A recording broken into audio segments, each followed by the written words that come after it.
அருட்பெரும் ஜோதி அருட்பெரும் ஜோதி தனிப்பெரும் கருணை அருட்பெரும் ஜோதி எல்லாம் செயல்கூடும் என் ஆணை அம்பலத்தே எல்லாம் வல்லான் தனையே ஏத்து. ஓம் ஸ்ரீ ராமலிங்காபயம். ஓம் ஸ்ரீ ராமலிங்காபயம். ஓம் ஸ்ரீ ராமலிங்காபயம். எல்லோருக்கும் வணக்கம். இது எனது யூடியூப் சேனலான எல்லாம் செயல் கூடும் வள்ளலார். நான் வள்ளலார் முத்து பேசுகிறேன். இன்றைய பதிவில் நாம் திருச்சிற்றம்பல தெய்வமணி மாலை பாடல் 4 விளக்கத்தை பார்க்க இருக்கின்றோம். முதலில் நான் பாடல் வரிகளை படிக்கிறேன், பின்பு விளக்கத்தை பார்ப்போம். இடம்பெறு இந்திரிய இன்பம் கரண இன்பம் உலக இன்பம் உயிர் இன்பமுதல் எய்தும் இன்பமும் ஆகி தடம் பெறும் ஓர் ஆன்ம இன்பம் தனித்த அறிவின்பம் சத்திய பேரின்ப முத்தி இன்பமுமாய் அதன்மேல் நடம்பெறு மெய்ப்பொருள் இன்பம் நிரதிசய இன்பம் ஞான சித்தி பெரும்போக நாட்டரசு இன்பமும் அதாய் திடம்பெற ஓங்கிய இயற்கை தனி இன்பம் மயமாம் திருச்சிற்றம்பலம் தனிலே தெய்வம் ஒன்றே கண்டீர். பாருங்க, எவ்வளவு தெளிவாக இந்த பாடல் சொல்கிறாங்க பாருங்க. எத்தனை விதமான இன்பங்கள் சொல்கிறாங்க பாருங்க. இந்திரிய இன்பம், கரண இன்பம், ஆன்ம இன்பம், தனித்த அறிவின்பம், மெய்ப்பொருள் இன்பம், நிரதிசய இன்பம், ஞான சித்தி பெரும்போக நாட்டரசு இன்பம், கடைசியாக என்ன சொல்கிறாங்க, இயற்கை தனி இன்பம். இத்தனை விதமான இன்பங்களையும் எங்கே பெறலாம்? திருச்சிற்றம்பலத்திலே தெய்வம் ஒன்றே கண்டீர். பாருங்கள், இங்கே நம்ம அந்த கடவுளை கண்டோம்னா இத்தனை விதமான இன்பங்களையும் நாம் பெற்றுக்கொள்ளலாம் அப்படின்னு தெளிவாக அந்த வரிகள் மூலமாக சொல்கிறாங்க. அதாவது கொஞ்சம் விரிவாக இதை பார்த்துட்டு இதுக்கு சான்றா வள்ளல் பெருமான் என்னென்ன பாடல்கள் மூலமாக எப்படிலாம் சொல்லியிருக்கிறாங்க அப்படின்னு சொல்லி பாடி இந்த வீடியோவை நிறைவு செய்யலாம். அதாவது இந்திரியங்களான மெய், வாய், கண், மூக்கு, செவி இவைகளால் உண்டாகும் இன்பம். சரி.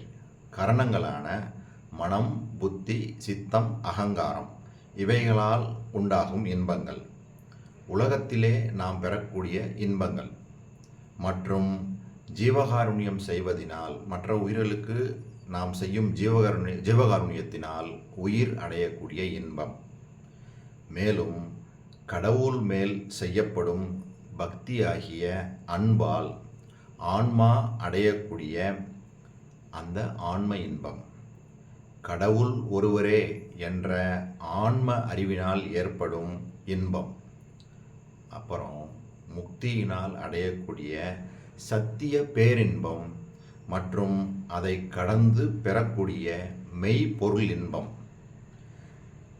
மற்றும் ஞான சித்தி பெரும்போக இன்பம், முடிந்த முடிவாக இயற்கை தனி இன்பம்.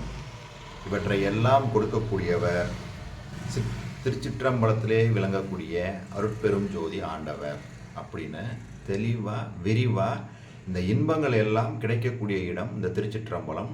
அதில் விளங்கக்கூடிய அருட்பெரும் ஜோதியை நாம் காண வேண்டும், அதன் மூலமாக நாம் பெற்றுக்கொள்ளலாம் அப்படின்னு வள்ளல் பெருமான் தெளிவாக சொல்கிறாங்க. சரி, இதுக்கு சான்றாம். இதுக்கு முதல்ல வள்ளல் பெருமான் அவருடைய சுத்த சன்மார்க்கத்தில் என்ன மாதிரி நிலையை அமைச்சிருக்காங்கன்னு தெரிஞ்சுக்கிறணும். முதல்ல என்னென்ன ஸ்டேஜஸ். ஃபஸ்ட்டு முக்தியை பெறணும்னு சொல்கிறாங்க. அதுக்கப்புறம் ஞான சித்தியை அடையணுன்றாங்க. அதுக்கப்புறம் அந்த எல்லாம் வல்ல இறைமை சக்தியான அந்த அருட்பெரும் ஜோதியோட கலக்கணும். இது 3 தான் வள்ளல் பெருமான் இந்த சுத்த சன்மார்க்கத்தில் போதிக்கிறாங்க. முக்தி இந்த ஆர்டர் இல்லாமல் சிலர் சொல்கிறது மாதிரி நம்ம தன்னை அறிதல் அப்படின்னு சொல்லி உள்ள அது மூலமாக பெற்றுக்கலான்னு இன்றைய கால ஞானிகள் சில பேர்லாம் சொல்கிறாங்கல்ல, அந்த மாதிரிலாம் போனோம்னா வள்ளல் பெருமான் சொல்லக்கூடிய இந்த முடிந்த முடிவான அந்த நிலை கிடைக்காது. தெளிவாக இந்த ஆர்டர் வச்சுருக்காங்க.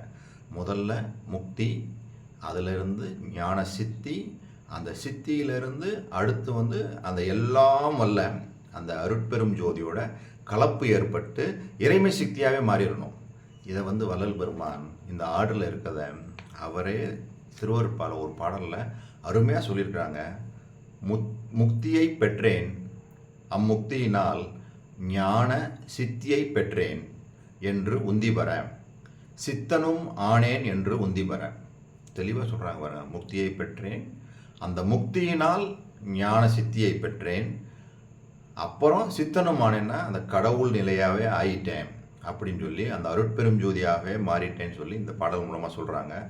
மேலும் அகவல் முடிக்கும்போது எப்படி சொல்கிறாங்க? மூவரும் தேவரும் முத்தரும் சித்தரும் யாவரும் பெற்றிடா இயல் எனக்கு அளித்தனை. யாருமே பெற்றிடாத ஒரு இயல். அப்போ அந்த ஒரு இயற்கையாக, அந்த இயற்கை உண்மை, இயற்கை விளக்கம் சொல்கிறாங்க பாருங்கள். அதெல்லாம் அந்த வள்ளல் பெருமான் சொல்லக்கூடிய அந்த கடவுள் வந்து இவங்க இருந்த அந்த ஸ்டேஜில் உள்ளவங்க இல்லை, அதுக்கு மேலே சொல்கிறாங்க. அதைத்தான் நம்ம அங்கே புரிஞ்சுக்கிறோம். அதாவது தெளிவாக சொல்கிறாங்க.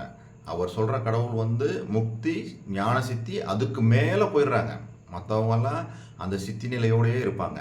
இவர் வந்து கடவுளுடைய பூரணமான அருளை பெற்று அந்த கடவுளாகவே மாறி, கடவுள் வந்து இங்கே வந்து கலந்துடுறாங்க, கலப்பு ஏற்படுது. அங்கே தான் சொல்கிறாங்க. அது கலப்பு ஏற்படுறதுக்கு வள்ளல் பெருமான் சொல்கிறது தயவு, என்னை ஏறா நிலைமிசை ஏற்றியது தயவு. அப்போ இதிலிருந்து நம்ம தெளிவாகிக்கணும். வள்ளல் பெருமானுடைய மார்க்கம் தயவை போதிக்கக்கூடிய தயவு நெறி, தயா நெறி அப்படின்றது வந்து தெளிவாக இருக்குது. சரி, இப்போ நம்ம சொன்ன மாதிரி இந்த முத்தி சித்தியை பற்றி வள்ளல் பெருமான் அகவல்ல தெளிவாக டெஃபினிஷன் கொடுத்துருக்குறாங்க. அது ரெண்டையும் நம்ம புரிஞ்சுக்கிட்டோம் அப்படின்னோம்னா, ஏன் நம்ம முக்தியை முதல்ல பெறணும், அதிலிருந்து ஏன் சித்தியை பெறணும், இதெல்லாம் பெற்றால்தான் அருட்பெரும் ஜோதியை பெற முடியும் அப்படின்ற அந்த விளக்கம் நம்மளுக்கு கிடைக்கும். அந்த அகவலுக்கு அப்படியே போகிறேன். இதுக்கு முன்னாடி நம்ம பார்த்த வரிகள் பார்த்திங்கன்னா, அதாவது 249-50 அந்த வரிகளில் என்ன சொன்னாங்கன்னா, முக்தி என்பது நிலை முன்னுறு சாதனம் அத்தக என்ற என் அருட்பெரும் ஜோதி.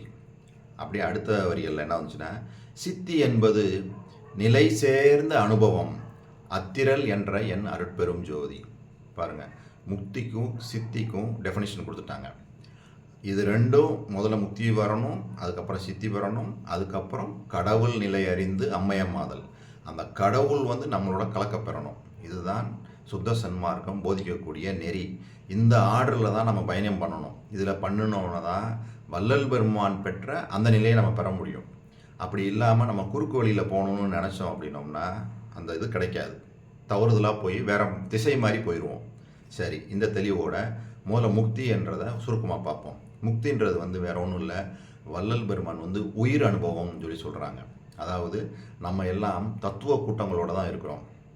இந்த தத்துவங்களை எல்லாம் ஒன்று ஒன்றா கடந்து போகும்போது இந்த ஆன்மா வந்து ஆன்ம அறிவுனால் உணரும். அதாவது என்ன சொல்கிறாங்கன்னா, தத்துவ கூட்டங்கள் எல்லாம் நீங்கி உயிர் முதலாக தன்னை தனித்து தன் ஆன்ம அறிவால் உணர்வது உயிர் அனுபவம்.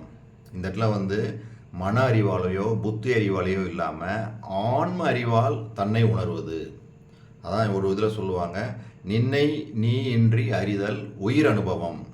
இப்போ முக்தி அப்படின்னா என்ன அப்படின்னா, அதாவது உயிர் அனுபவம் பெறுதல், அதிலேயே நிலைத்தல், இதுதான் முக்தி நிலை. அதாவது தத்துவங்கள் 36ஐயும் தனித்தனியே கடந்து கடைசி தத்துவம் சொல்லக்கூடிய அந்த நாதம் என்ற தத்துவத்தை கடந்து பரநாதம் என்ற தலத்தே நடைபெறுகின்ற அனுபவம். இந்த பரநாதத்தை தான் வந்து அவர் என்ன சொல்லுவாங்க, ஞான யோகாந்தம்னு சொல்லி 15வது நிலை அனுபவத்தை சொல்லுவாங்க. இதுக்கப்புறம் தான் 16வது நிலை ஞானத்தில் ஞானம் வரும். இந்த ஞான யோக அனுபவம் இந்த இடத்துல தான் வந்து ஒரு தெளிவாகவே ஒரு வரியில் சொல்லுவாங்க, ஞான யோகாந்த நடத்திரு வெளியனும் ஆணியில் சிற்சபை அருட்பெரும் ஜோதி அப்படின்னே சொல்லுவாங்க. அப்போ இந்த இடத்துல தான் வந்து அந்த அருட்பெரும் ஜோதி அனுபவம் ஏற்படுது. அப்போ பலவிதமான அனுபவ நிலைகளை சொல்லிட்டு வராங்க. அப்போ வந்து அந்த பரநாதம் என்ற இடத்துல தான், அந்த பரநாதத்தில் தான் பெருஞ்சோதி மலை தோன்றுதுன்னு சொல்லுவாங்க. அந்த பெருஞ்சோதி மலைக்குள்ள பொன்னொளி, அந்த பொன்னொளிக்குள்ள செவ்வொளியாக கடவுள் இருக்கிறான். எல்லாமே எங்கே, இந்த திருச்சிற்றம்பலம் இதுக்குள்ளே தான் நடக்குது. இதைத்தான் வள்ளல் பெருமான் என்ன சொல்கிறாங்க, முக்தின்றது முக்தி என்பது நிலை முன்னொரு சாதனம், அதாவது சித்தி அடைவதற்கு முன்பாக உள்ள ஒரு சாதனம். இதை வச்சு தான் நம்ம சித்தி அடையணும். அப்போ முக்தின்றது என்னது, உயிர் அனுபவம். உயிர் அனுபவம்ன்றதுனா என்ன, இந்த தத்துவங்களை எல்லாம் நம்ம கடக்கணும். மனம், புத்தி, சித்தி, அகங்காரம் இது எல்லாமே தத்துவம் தான். எல்லா தத்துவங்களையும் கடந்து கடந்து கடந்து மேலே போகும்போது தான் நம்மளுக்கு ஆன்ம அறிவால் நாம் உணர்ந்து கொள்ள முடியும். நம்ம யார் அப்படின்றது ஆன்ம அறிவால் உணர்ந்து கொள்ள முடியும். அந்த தான் உயிர் அனுபவம், அதுதான் முக்தி. அதிலேயே நிலச்சிருக்கணும். சும்மா ஏகதேசம் போகிறது இல்லை, அதிலேயே நிலச்சிருக்கும் போது முக்தி. அந்த முக்தியிலிருந்து சித்தி.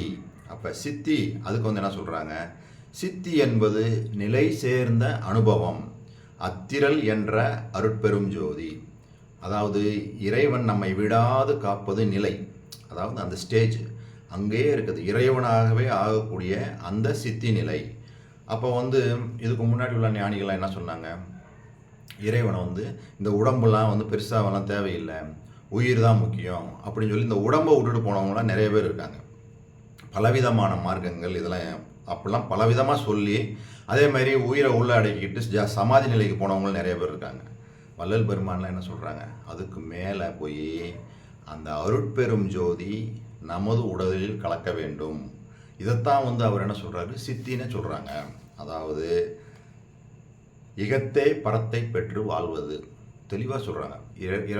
இகத்தே பரத்தை பெற்று மகிழ்வது அப்படின்னே தெளிவாக சொல்கிறாங்க. அதாவது இந்த உடம்பில் இறைவன் கலப்பதால் இந்த உடம்பானது என்றும் அழியாத நிலை பெற்று விளங்கும். பாருங்கள், எப்போ அழியாத நிலை பெற்று விளங்கும், அந்த இறைவன் இந்த உடம்புல கலக்கும் போது தான் அந்த மரணமில்லா பெருவாழ்வு கிடைக்கும். வள்ளல் பெருமான் அப்படி பெற்றுக்கொண்டவர். இறைவனுக்கு உரிய அத்தனை ஆற்றல்களையும் நாம் பெறலாம். சுருங்கச் சொன்னால் கடவுளாகவே நாம் விளங்கலாம். இதுவே சித்தி. அவ்வளோதான், தெளிவாக சொல்லிட்டு போயிட்டாங்க. அப்போ இதுதான் வள்ளல் பெருமான் அங்கே சொன்னாங்க. அதாவது முக்தியை பெற்றேன், அம்முக்தியினால் ஞான சித்தியை பெற்றேன் என்று உந்தி பெற, சித்தனும் ஆனேன் என்று உந்தி பெற. இப்போ இதிலிருந்து நம்மளுக்கு வள்ளல் பெருமான் சொல்லக்கூடிய சுத்த சன்மார்க்கம் என்ன என்றது தெளிவாயிடுச்சு. இந்த வரிகள்லையும் சொன்னாங்க பார்த்தீங்களா, பலவிதமான இன்பங்களை சொல்லிட்டு வரும்போது கடைசியாக என்ன சொன்னாங்க, முக்தி இன்பம் சொன்னாங்க, ஞான சித்தி இன்பம் சொன்னாங்க. அதுக்கு அடுத்தது கடைசியாக என்ன போடுறாங்க பாருங்கள், இயற்கை தனி இன்பமயமாம் திருச்சிற்றம்பலம் தனிலே தெய்வம் ஒன்றே கண்டீர். இந்த இயற்கை தனி இன்பமயம் அப்படின்றதுக்கு அட்டகத்தில் கடைசி பாடல், அதாவது 8வது பாடலில் எப்படி இது பாடியிருக்காங்கன்னு பாருங்கள். இதை பாடி இந்த வீடியோவை நிறைவு செய்கிறேன். எங்குமாய் விளங்கும் சிற்சபை இடத்தே இது அது என உரைப்பரிதாய் தங்கும் ஓர் இயற்கை தனி அனுபவத்தை தந்து என்னை தன்மயமாக்கி பொங்கும் ஆனந்த போக போக்கியனாய் புத்தமுது தருத்தி என் உளத்தே அங்கையில் கனி போன்று அமர்ந்து அருள் புரிந்த அருட்பெரும் ஜோதி என் அரசே. இது அவர் அந்த அருட்பெரும் ஜோதியோட கலப்பு ஏற்பட்டதுக்கப்புறம் அவருக்கு ஏற்பட்ட அந்த தனி அனுபவம், அந்த தனி இன்பம் தெளிவாக சொல்கிறாங்க. எங்குமாய் விளங்கும் சிற்சபை இடத்தே இது அது என உரைப்பு அரிதாய், இப்படின்னு சொல்ல முடியல. தங்குமோர் இயற்கை தனி அனுபவம், இங்கேயும் சொல்கிறாங்க பாருங்க, இயற்கை தனி இன்பமாம். இந்த அனுபவம் சொல்லிட்டு அடுத்த இன்பம் சொல்லுவாங்க பாருங்க. இயற்கை தனி அனுபவத்தை தந்து என்னை தன்மயமாக்கி, அவரும் இவரும் வேறு இல்லை, அருட்பெரும் ஜோதியும் வள்ளல் பெருமானும் வேறு வேறு இல்லைன்னு ஒன்றாக கலப்பு ஏற்பட்டு பொங்கும் ஆனந்த போகபோக்கியனாய். பாருங்க, போகபோக்கியனாய் வந்துருச்சா, தனி இன்பம் சொல்கிறாங்களா, இயற்கை தனி இன்பம். பொங்கும் ஆனந்த போகபோக்கியனாய் புத்தமுது தருத்தி, அமுது, அந்த புத்த அமுதை உள்ள அவர் கிடைக்க ஆரம்பிச்சிருது.